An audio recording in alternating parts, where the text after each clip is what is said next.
We have a really excellent panel here today, so I'm just going to do some very quick introductions. Over to my right, I have Dr. Tanya Das, she, her. She's the Associate Director of Energy Innovation at the Bipartisan Policy Center.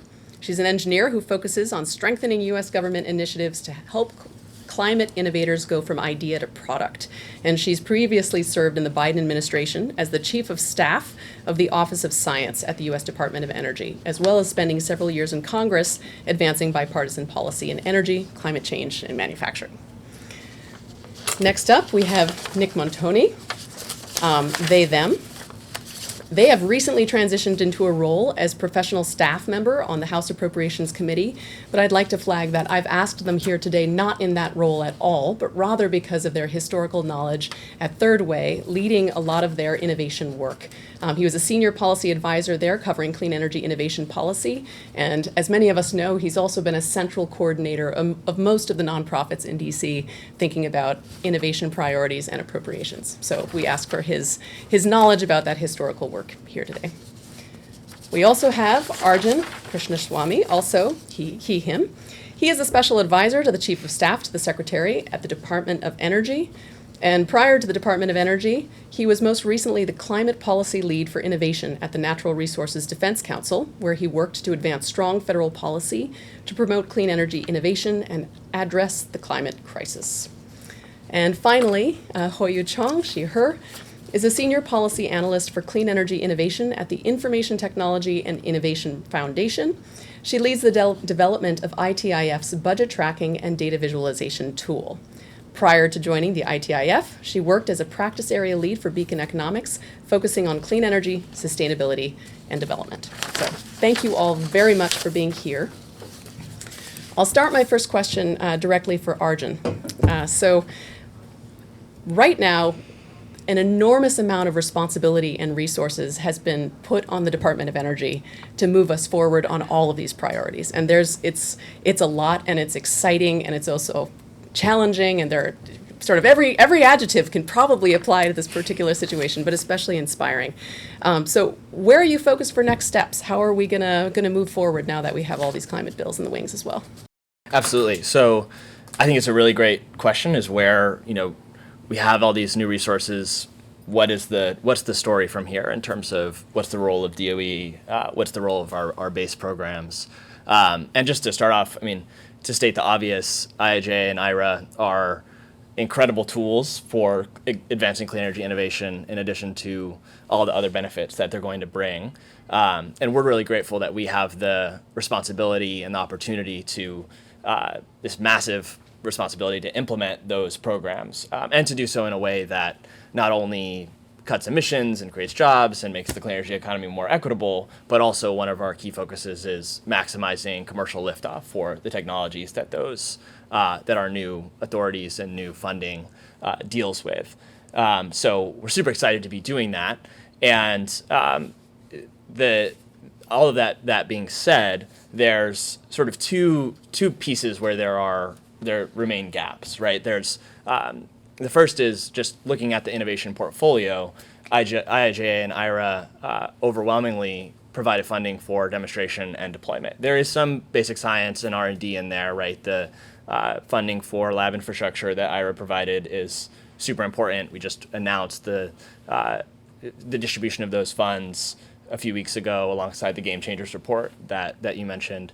And there's some R&D funding in IIJA for our applied energy programs, things like hydrogen electrolysis and other programs. But overwhelmingly, it's major demos and deployment. So our base R&D funding, our base basic science funding is going to be super important to improve the technologies that then feed into those IIJA and IRA programs, right? Maybe it's improving the technologies that will then apply for demos as more funding opportunities open down the road later this decade, or maybe try to take advantage of tax credits again over the next decade. So that work remains super important so that we can maximize the benefits of this new funding that we have, as well as looking beyond to the 2030s and 2040s. Right, our work here over the next decade, as important and impressive as all the new authorities we got are, it's not the end of the story. We have to make it all the way to 2050 and to hit global decarbonization and honestly beyond that as we continue to grow electricity demand and energy demand and so on. So thinking about what is the work that we need to be doing now in our innovation portfolio to prepare for the coming decades as well, that's super important and is something we're thinking a lot about. The other big category, coming back to the near term, is around our 2030 emissions goal. So our analyses, many groups' analyses project about a 40% reduction below 2005 levels by 2030, given the passage of IRA and IIJA. That's obviously below President Biden's target of 50 to 52% by the same year. So we want to make up that gap. And a big part of that gap is going to be the base programs at DOE and other agencies. So we're also thinking along the lines of, within our demonstration programs and our deployment portfolio at DOE, what are the areas that we need to fill in the gaps to make sure we have the complete picture for clean energy innovation. So can't say much about what we're thinking about specifically going forward, but looking back even to our FY23 budget proposal, which took into account IIJA, there are areas where we're proposing deployment-focused investments that complement the new funding that we receive. For example, our new offices, like the Office of Manufacturing and Energy Supply Chains, is intended to address some of the gaps that might limit the effectiveness of some of the new deployment funding that we have. Or the Office of State and Community Energy Programs has new initiatives to work with states and local governments to help them take advantage of IRA or IIJA funding and help them plan for more deployment and deployment in an equitable, job-creating way. Similarly, even if you look at sort of the technology distribution that we got funding for, like within OSED or within our major demonstrations, there's areas where we need to fill in gaps. And that's why we proposed new base demonstration funding for renewable energy integration, which both can help us with some of our equity goals and also hone one of our tools in our toolkit to get to 100% clean electricity. So there's huge amount of responsibility and authority we have with these two new laws, but also a lot more work that we need to do to within the base to make sure we meet the 2030 goal and then look to the decades to come. Yeah, that also reinforces something that I know that EDF and ITIF and BPC think about a lot, which is how we really are able to help ensure a stable trajectory for appropriations going forward, that the funding that's been received will really be maximally successful if we can ensure that the full pipeline is really doing what it needs to do. I'd love to hear more about that Net Zero Game Changers report. And if you think that the articulation of some of these priorities really helps create a bit more vision for where those resources are going to go and how we're going to tackle those challenges. Absolutely. So, as you know, I'm particularly focused on DOE. I think a lot of the conversation around clean energy innovation has been focused on DOE, but the federal government has a lot more climate innovation than just what happens at DOE, even clean energy innovation than just what DOE focuses on. So the Game Changers report was in part an effort to collaborate across the agencies, look at, take input from folks across all the agencies that are involved in climate innovation as to what are the key opportunities, what are the key technologies that are needed, or that could be game changers for meeting our 2050 goals. And much more of a coordinated effort than we've done before, or at least recently, among the agencies to think strategically about climate innovation priorities. And we released the report a few weeks ago. In the release, we highlighted 5 categories that encompass some of the 37 game changers that were identified. Those were building, heating, and cooling, including refrigerants, net zero aviation, industrial processes and feedstocks. Let's see if I can get them all. I think I can Fusion, bring them up on the screen if you like. and what did I miss? Did I say net zero aviation? Oh, net zero electric There you go. grid and electrification. So we highlighted these 5 as key near-term areas where we want to put more emphasis on interagency coordination, maximizing existing resources to advance these pieces. And the Game Changers report was focused on what are the what are the technology areas where there's a large potential for benefit towards meeting our 2050 goals, as well as other benefits like economic and equity, pollution reduction, et cetera, that global decarbonization, that if we were to achieve our, to make breakthroughs in those technologies, they would be game changers for each of those categories. So what does that mean? What are we doing with this? As the report mentions in a living document, it's sort of an effort to continue to coordinate across the agencies and to make plans for how we want to, what needs to happen to advance innovation in each of these categories. And for these near-term 5, the effort will be on, like I said, coordination, figuring out how to maximize existing resources. And one other thing to mention is just that these all build on the existing prioritization and existing work that we've done, like the energy earthshots at DOE, technologies that we're focused on that are needed for our near-term goals, like 2030. This is really sort of thinking further along the line, 2050 and beyond. What are the big game changers? Excellent. Thank you. Exciting stuff. I'll take the next question over to Hoyu. So ITIF, as I mentioned in the presentation, also has a tracker for energy innovation, especially focused on the Department of Energy. I think it'd just be great if you tell us a little bit about it. And would you like me to bring it up on the slide just so they see If it? you want to. It's there. Oh, okay. Hi. So let me do a quick poll. How many of you in the audience are familiar with ITIF's tracker? Great, quite a few hands. So that means for many of you who came here today to learn about EDF's tracker, you will leave having learned 2 trackers. Isn't that awesome? Right, so if there's one main takeaway that I want everyone to leave the room with today, it's that this is not a competition. What I mean is that rest assured EDF is not eating ITIF's lunch or vice versa. Okay, don't tell my bosses that. As Natasha said in her presentation, the funding that goes into climate innovation is very small. And I really want to stress that when my predecessor, Colin Cunliffe, who is now working with Arjun at DOE's Office of Policy, and my boss, David Hart, started the tracker, it was meant to be a community tool, a resource for everyone to get a sense of where climate tech and low carbon energy investments are coming from and going to, into what technology areas, into what program areas, and etc. So, that being said, as the name ITF implies, Information Technology and Innovation Foundation, innovation is the name of a game for us, which means that instead of looking at the broad spectrum of the pipeline that the EDF tracker does, we're more focused on the early stages, the pre-commercialization of the technologies, namely research, development, and demonstration.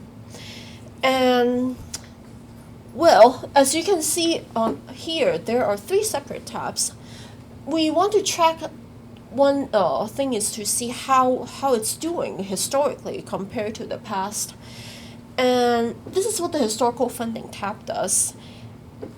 And you can see that this starts from the beginning when the DOE was first formed after the 1970s energy crisis. It's okay. It's okay. You don't have to click on it.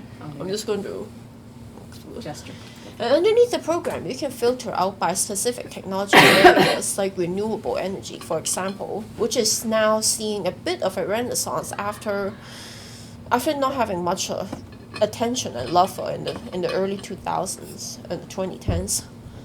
So where the ITF's tracker differs is that we're nerds. We like to drill down into the rabbit holes and niches.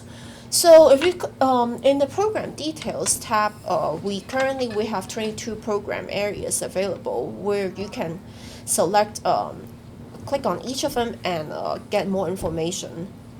So what does the program details tab give you? It shows you that of a program office, let's say a solar energy technologies office, CETO, what are some of the recent program office-wide initiatives are. So for example, in February 2022, CETO completed a study on the global supply chain review, which examines the global supply chain of solar PV, as well as identifying what opportunities there are for domestic manufacturing capacity. It also shows right, as you can see, also shows a time series representation of historic appropriations by the 5 sub-program areas, as well as currently what's going on in the Congress during the current appropriation cycle. How much the president's budget has asked for versus how much the House and the Senate have offered. And finally, if you scroll further down into the tracker, I know it's kind of hard to scroll. Yeah, it's a bit hard to see. It will give you also the recommendations that ITIF has for DOE as well as Congress, how to best maximize a particular program office to accelerate innovation and ultimately reduce greenhouse gas emissions. And as well as a short description of what each of the sub-program does. So that's a basic walkthrough of it. There's also one more tab called funding structure, but I'm kind of hesitant to show it because it's a Sankey chart. It doesn't look as pretty as EDF's chart, fortunately.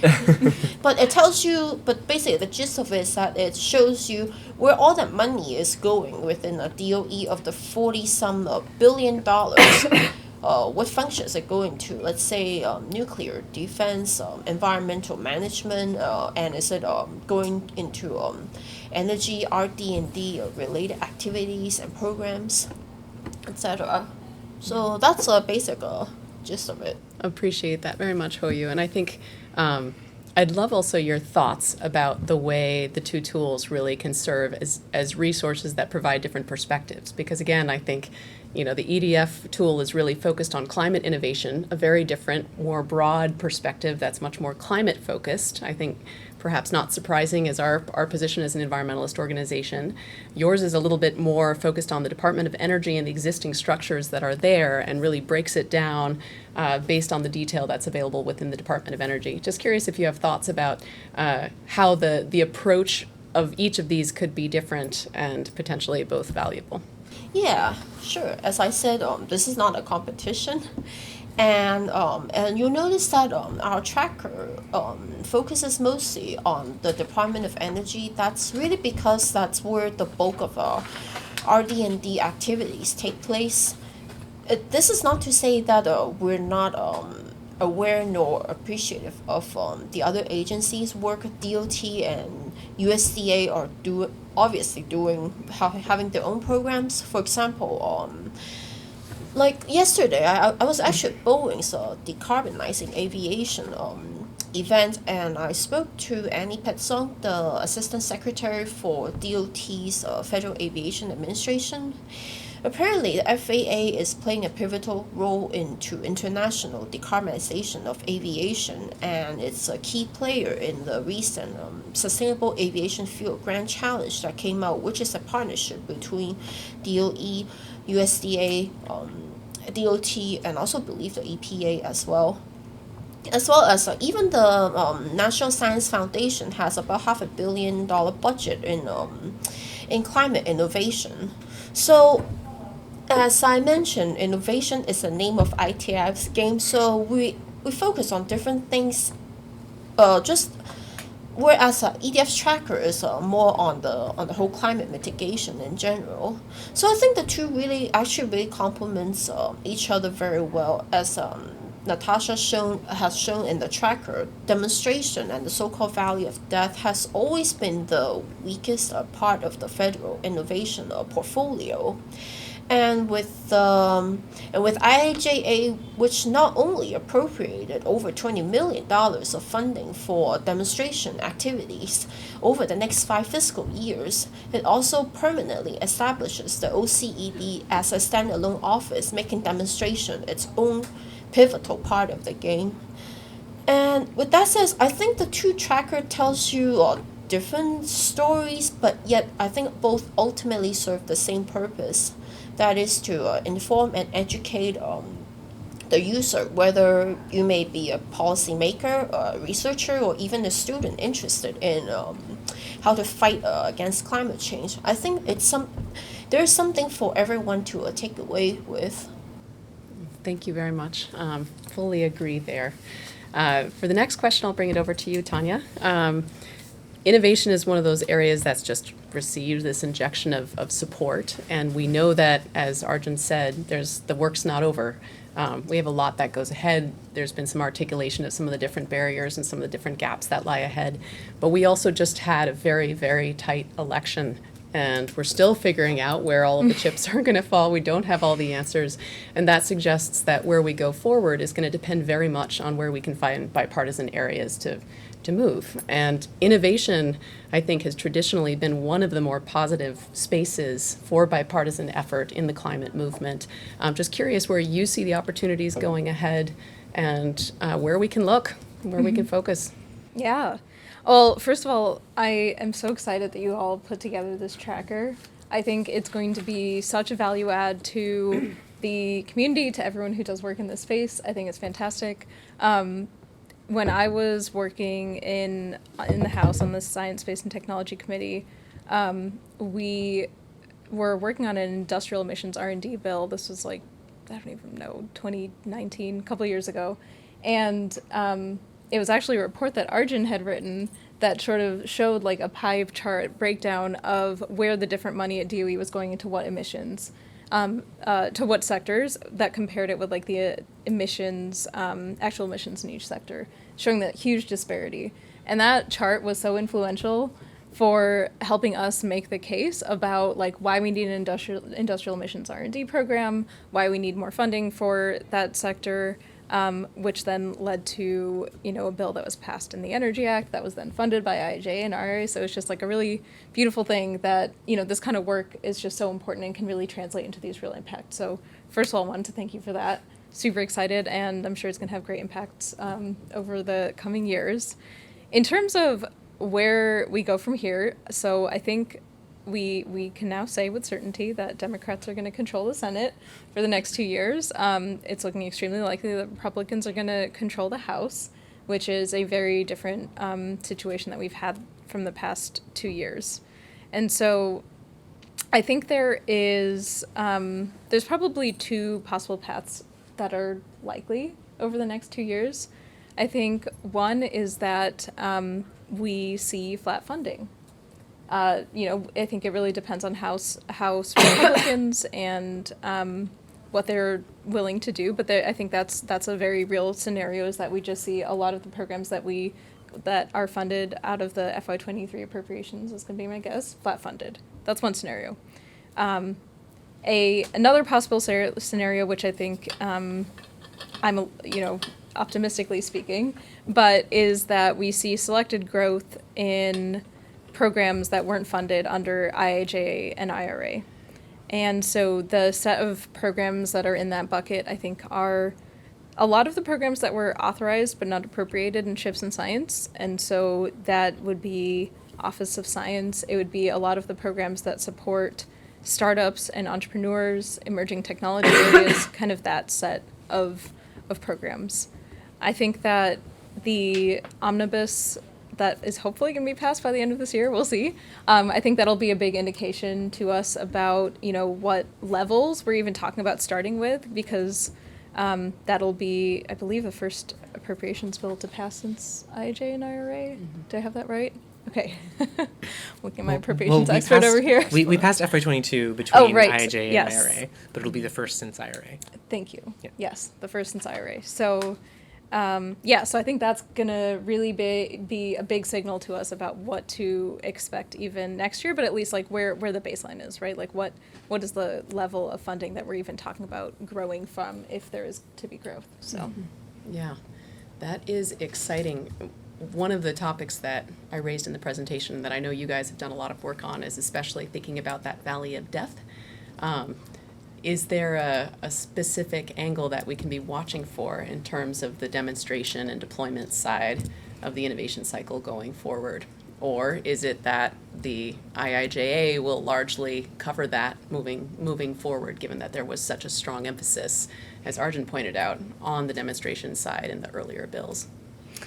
You know, I think we have to wait and see. I think it's a really interesting dynamic right now because there were some very key Republican members who helped advocate for funding for the demonstration office and the demonstration, like the hydrogen hubs and the DAC hubs. And the recent announcements coming out of the loan programs office have been projects that have been funded in Republican mostly like red states, and so that sets a very interesting dynamic. And so, you know, IIJ and IRA obviously gave a lot more money and authorities to those key demo and deployment offices, but there's also this other dynamic which, you know, I think we'll just have to see, and that's also going to have to be balanced with the oversight that some House Republican members have indicated they want to take of those offices as well. So I think there's a lot of kind of conflicting dynamics at play right now that we'll just have to see how that plays out. Interesting. And one last follow-up based on what you just mentioned. Are there specific technology areas that you think are gaining more interest in sort of the bipartisan world than others? Yeah, You I mentioned just hydrogen. exactly. Yeah, I just saw a statement come out from Representative Lucas, who was the soon-to-be chair of the Science Committee, who mentioned hydrogen, advanced nuclear, and critical minerals, I believe, as the things that are kind of on top of his list. So those are kind of the three that I've been seeing percolate, especially critical minerals. I think that's an area that, in terms of legislation, has been a little bit of a gap from everything that's passed so far, and supply chains, kind of that space could be a growing area. Interesting. Thank you. For the next question over for Nick. So, you know, as I know you know well, a lot of organizations like ours and the work that you've done previously as well is focused on trying to find those areas where there's useful analysis that can help move the ball forward. And sometimes that analysis is about helping to make the case, like the figure that made such a difference for you folks. And sometimes it's just about education, as Hoya mentioned, and transparency, just understanding how we get our heads around it. Where do you still see the gaps out in the world of the kind of analysis that we need to be able to make good decisions as we go forward into this? Do you want us to use these mics, or is I think at this point we just keep okay? going. Great. I just didn't want to interject, but okay, that's a really great question, and I think like a lot. I actually feel like the previous answers have given me a lot of fodder here because there's been a lot of discussion of the gaps, and so I think. The thing I see as being a major information need is looking at not only sort of the breakdowns that you already have available to you in your tool, but also the trends and the sort of the second order effects, the trends of trends. And so I want to I'll drill down on those three sorts of topics going forward. So when I say looking at the gaps, I think what's really interesting is you, in your tool, you're able to look at so many different interactions of information that I think can be extremely useful for understanding the bigger funding picture. So for instance, you showed us that you can break down how much funding is going from each agency to which solutions or which stage of innovation, or the third one that I forgot. Right. So sector solution. Sectors, and that's innovation. right. And so I think being able to, Tanya mentioned that one optimistic outcome going forward in the next few years is we may see some funding increases where the gaps are. And so this actually can help us figure out where those gaps are, but it's not just a question of filling in the gaps maybe left behind by IIJ and IRA. It's also a question of, well, what technologies aren't getting enough demonstration and deployment funding? It's not just a question of, well, is DOE getting enough research and development funding? What sectors aren't getting enough demonstration and deployment funding, and what sectors aren't getting enough research and development funding. So the more you start to ask these questions, you start to see that it's not just sort of this one-to-one comparison that you can do, but you can actually get sort of this web of interactions in this funding picture and say, okay, well, sure, we have a huge new demo office, but like Arjun said, there's other things that might be ready for demonstration that haven't yet seen that funding. And so that's something that We waited for- and that's something that would be good to know. I think that's something that a tool like this can really tell you as you're breaking down those information flows. And so I think I don't want to get too into.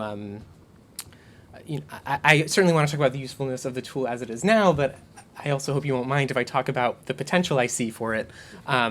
And my suggestions for its, future use. But I think, as you're able to add time series and other fiscal years, I hope also you won't just go forward with IIJA and IRA. I hope also you'll go backwards. Because I think that those trends, they tell us a lot about not only what has been prioritized, but what has been prioritized to advocate for and what has been prioritized to fight for. Because we can see what's growing and what's not growing. When I talk about that time series, I also want to drill down on the concept of this sort of like bigger innovation concept, like the differences between R&D and demo and deployment. Because one thing that has actually been coming up more and more in my present work and previous work is the question of like the timescale of investment and the timescale of impacts. And so,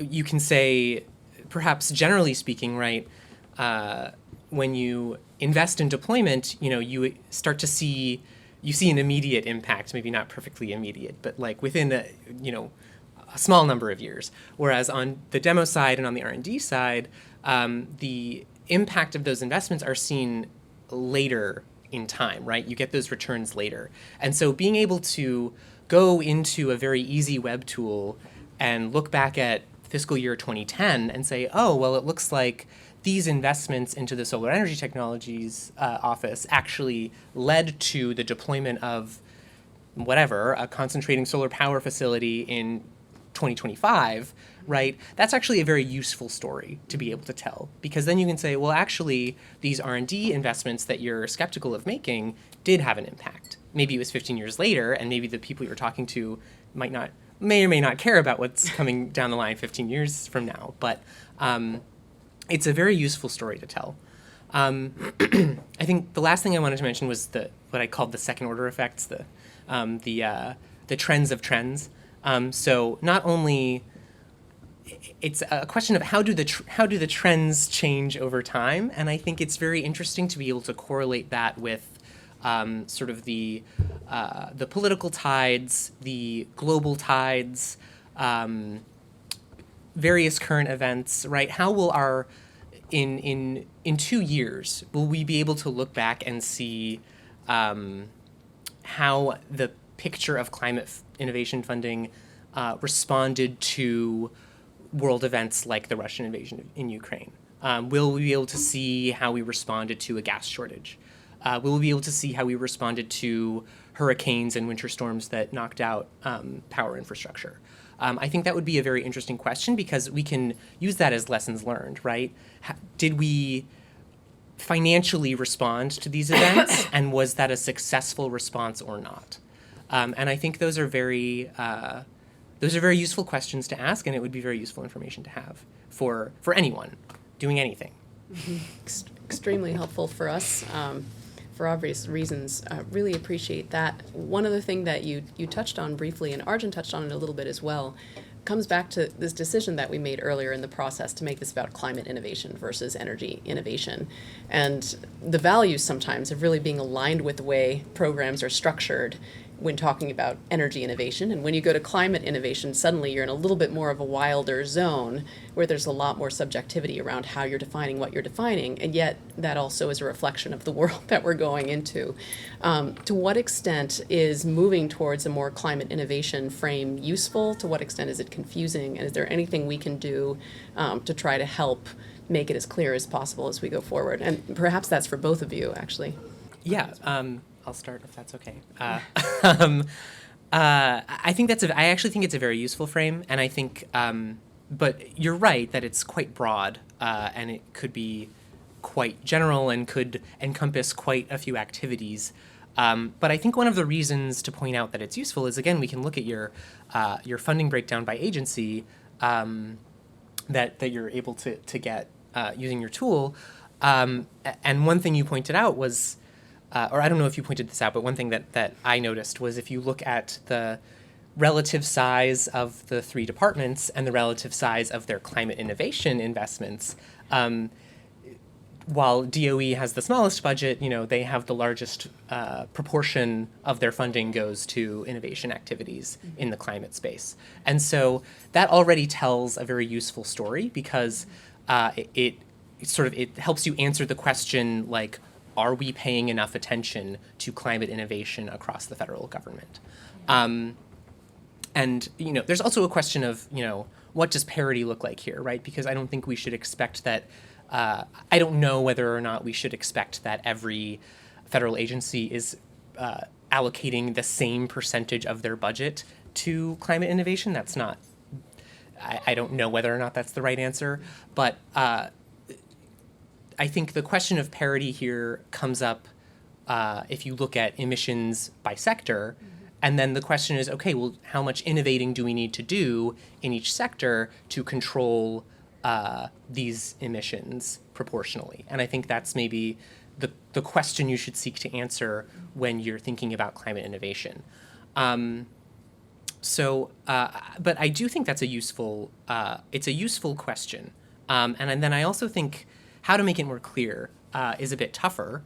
But I think I would say that, to me, climate is encompassing of clean energy innovation and like other activities, like carbon removal and certain other environmental remediation and cleanup and adaptation and resilience activities.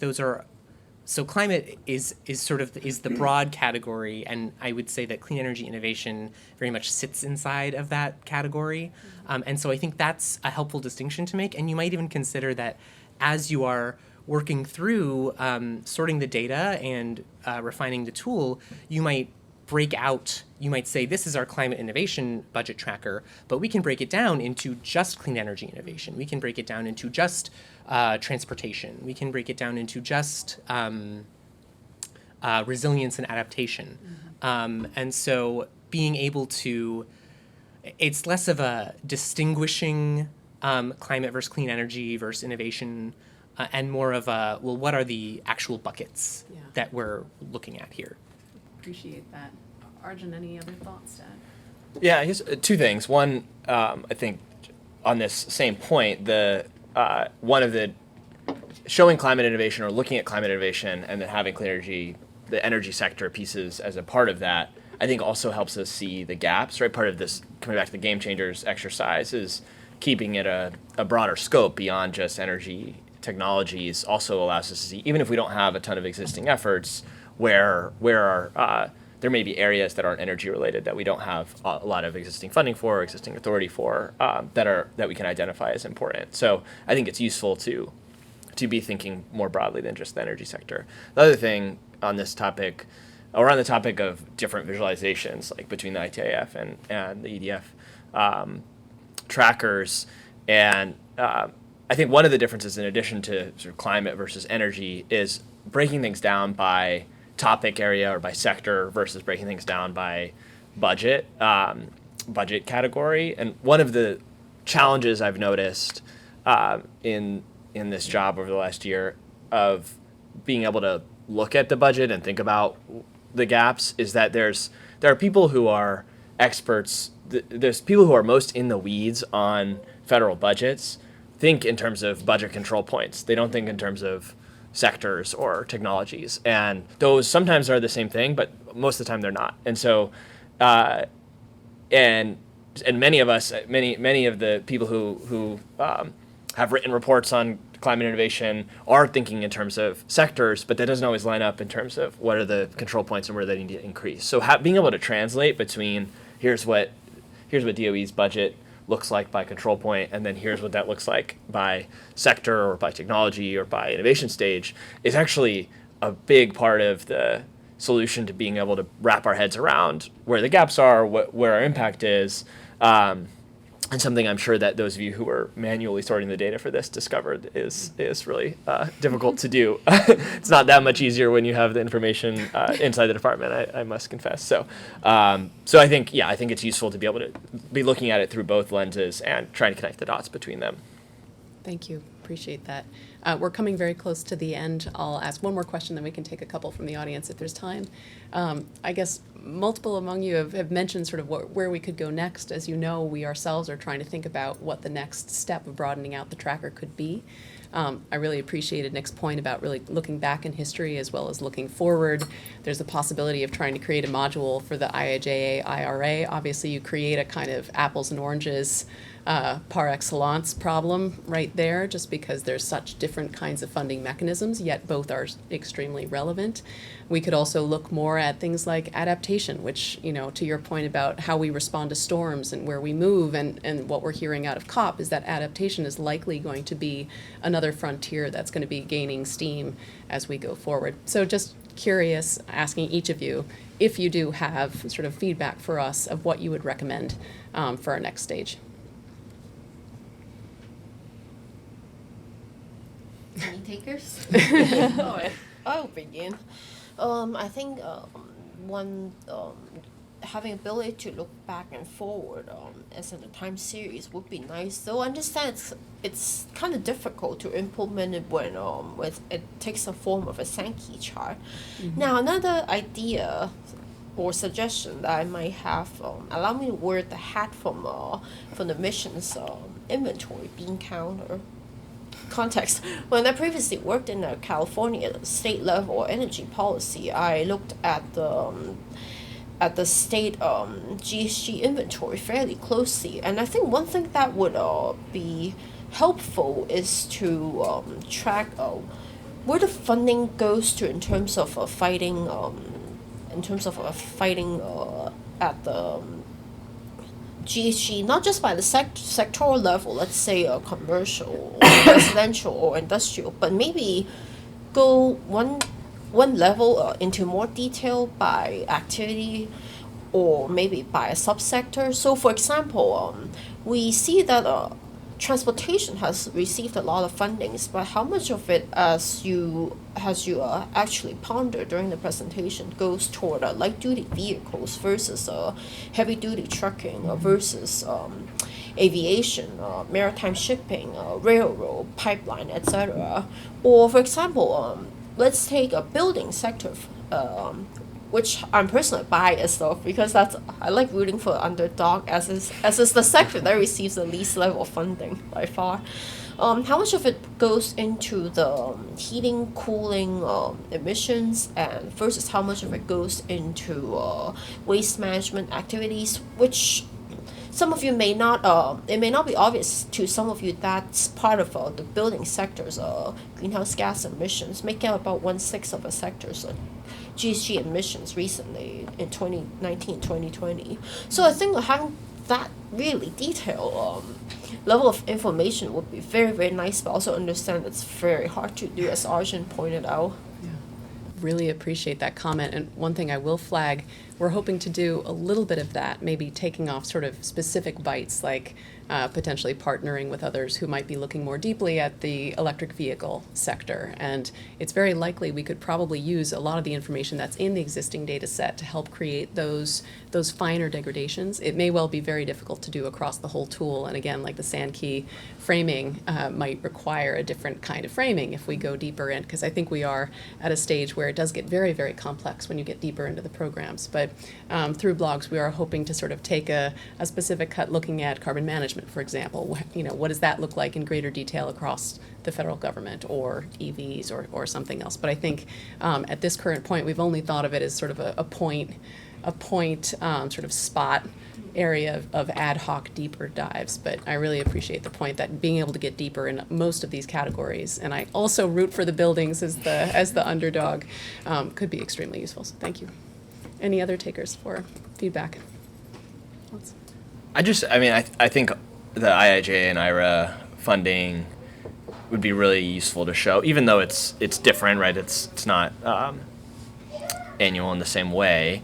You could annualize it, but I think I think it's really critical that we start to be able to compare what are we accomplishing, what are we projecting that we'll accomplish with IIJA and IRA funds, and then looking across the full portfolio of those pieces plus space. I think it's going to be really important for making sure we're planning in the right way, and also even that extends beyond DOE, right?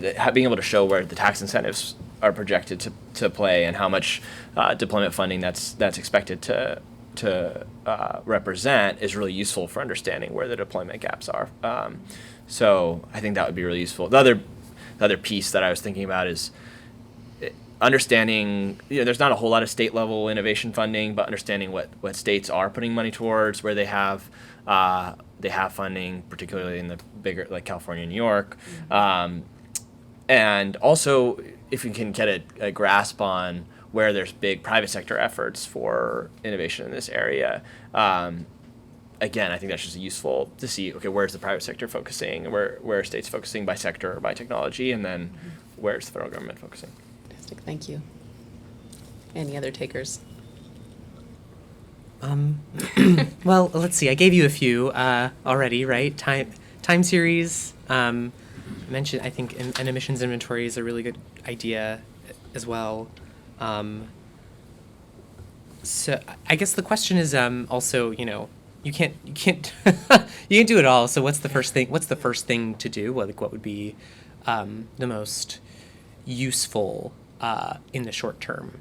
And so I think in that sense, it's either to just add a few of the more recent intervening years so you can start to pull out trends, especially I think looking at over the last 3 or 4 fiscal years would be very useful and interesting.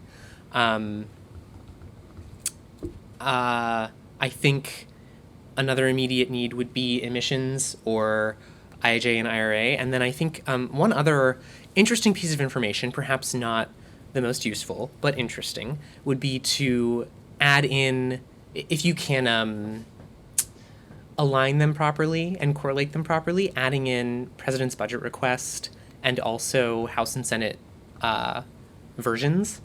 Because then you get a different kind of time series where you can see the funding levels change through the year, see the proposed versus the marked versus the enacted.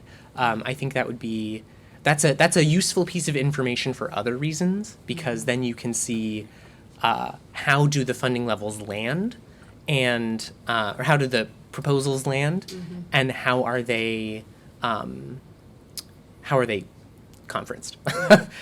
Yeah, I couldn't come up with a better word. How are they compromised? How are they compromised upon? Negotiated. There's a word. Yeah. There are words. I think those would all be very interesting pieces of information. Thank you. Maybe I will just double down on one thing Arjun said that could be an interesting thing to add, which is that question of what money is the private sector putting up. The private sector contributions to innovation and R&D has waxed and waned over the years, and in terms of things that help us make a case, right? I think that is a thing that will definitely help us make a case. I've been reading a lot about how the private sector is actually going through a boom right now in terms of clean tech funding, but I think trying to map that to innovation stages and recognizing that that fills a very specific gap, and a lot of other gaps could continue to go unfilled as we think about what is the appropriate role for government in funding and supporting innovation. I think that could be another interesting thread to pull on. Excellent. Thank you so much. I think we have time for one question from the audience. Would anybody like to ask? Actually, I saw 2. We'll make it work. So go ahead, Craig. There's one benefit from this that hasn't been mentioned, which is identifying different agencies at overlap where they have common areas of interest. And I know this doesn't happen at DOE, but sometimes in other agencies they think in silos. I'm sure you always are thinking outside the box, but And I would also suggest that expanding to other agencies might give Yes. you more of that synergy. Let me ask the DOE folks, can you give some concrete examples of where you have coordinated your spending with other agencies to accomplish common goals? And if you don't, do you see any as a result of this cross-cutting? It's a great, yeah. So, this is something that is obviously a big barrier. Is the siloed aspect of our agency and of the federal government as a whole. We're trying a lot of things to coordinate within DOE in places where we need to coordinate more. Things like the industrial sector, which touch so many different aspects of DOE. We're working hard to hone our coordination tools, as well as finding more ways to partner with other agencies. The Game Changers report. Two concrete examples. One is the Sustainable Aviation Fuel Challenge, which is a new partnership, and I think we have a lot more to do there because at DOE we actually don't have that much funding for sustainable aviation fuels. It's something we pushed on in the FY23 request, and hopefully can expand our work there. The other example is on offshore wind and the offshore wind energy Earthshot, partnering with DOI on that, and Commerce. So in that that we just announced the Earthshot, that's really a goal for cost reduction and for partnership to meet our offshore wind deployment goals. But hopefully there's more to come there in terms of funding and more coordination. Thank you. And I think there was one last question. Oh yeah, thank you. Ashley Nunes, I'm with the Breakthrough Institute. There's been a lot of talk about how money is being allocated. I was wondering if you could talk a little bit about abatement cost, right? Because presumably what you care about isn't just emissions reduction, but maximizing emissions reduction per dollar spent, which in a divided Congress is presumably of interest. So maybe someone has a perspective on that. Any takers?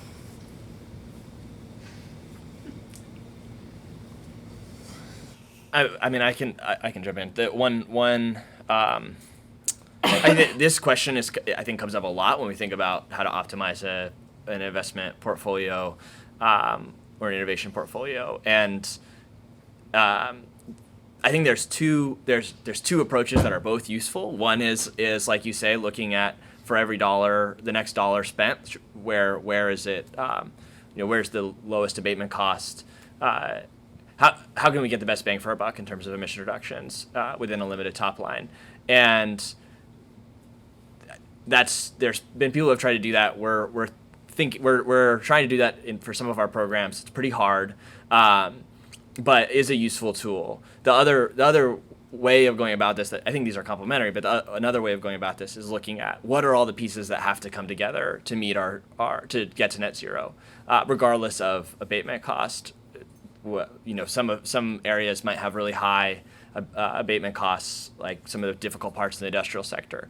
That doesn't mean that we shouldn't have an R&D program or put more R&D dollars there, because it's needed to meet to get to net zero by 2050. And so we're sort of taking both of these approaches simultaneously, of looking at what are all the pieces that have to add up and the tools for each of those pieces, regardless of how of whether they're more expensive than another program in another sector, and seeing where the gaps are there, and then simultaneously looking at what are within a limited top line, where particularly with our deployment investments, where can we get the best most near-term emissions reductions by dollars spent. And I think there's an area where there could be a lot more useful work to complement a sort of just emissions by sector analysis as well.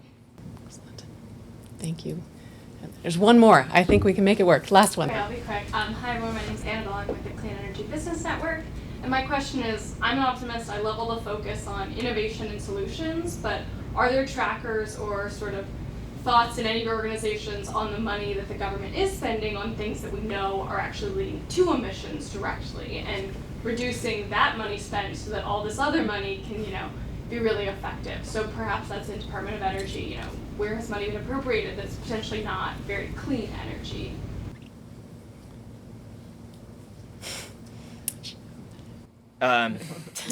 So, all right. So the few things. One, the within the president's week one, maybe day one executive orders, he directed the agencies to identify fossil fuel subsidies as one example of something you're talking about, and to attempt to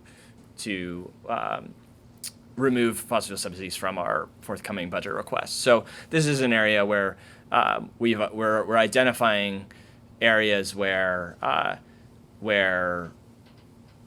we have historically funded unabated fossil programs that we want to pare those back. Of course, we do what Nick and Nick's colleagues tell us to do in the appropriations bill, so there are places where some of those programs still exist. Yeah, I don't know how much more to say than that, except that it is something we're thinking about, in addition to charting out where do we want to go proactively in terms of our investments. There are places where we should be reducing, and that's not just fossil fuel subsidies, also things like as I mentioned, we're trying to transition our bioenergy technologies office to be really focused on sustainable aviation fuels, because that's where we see the most benefit from our bioenergy programs within DOE. That means moving away from some of what we've spent time on in the past. Similarly with hydrogen, we're looking at a whole range of applications for hydrogen, less so on light-duty vehicle fuel cells, because we don't see that as a big opportunity as it seemed to be maybe 2 decades ago. And and that doesn't mean we're not funding that at all. It's just shifting priorities within the top line. So definitely something we're thinking about. Perfect. We'd love to thank the panel. So thank you for the comments.